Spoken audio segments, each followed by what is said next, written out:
Friends, mini ब्लॉगमध्ये आपलं स्वागत आहे. तर आजचं जेवण जे आहे ते आता तर मी पराठे बनवले आहे.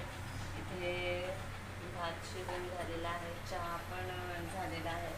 नाश्त्यासाठी पराठे आणि डाळ जी आहे ती कालची डाळ त्याला गरम करून त्याच्यामध्ये मसाला टाकून डाळ बनवली आहे अशी.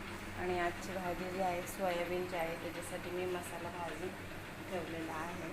तर आज वातावरण पण कसं झालेलं आहे, एकदम ढगाळ झालं आहे. त्याच्यामुळं असं वाटतं की आजारी पडल्यासारखं वाटतं. म्हणजे आज डोळे पण किती सुजलेले आहेत. तर असं आजचं जेवण आहे गाईज. आज सकाळचा रोजचा मला 10 मिनटं चाललेला आहे बोडोलीला फोन करण्यासाठी. असा माझा दिवसाची सुरुवात होते. तर भेटून एक ब्लॉगमध्ये. बाय.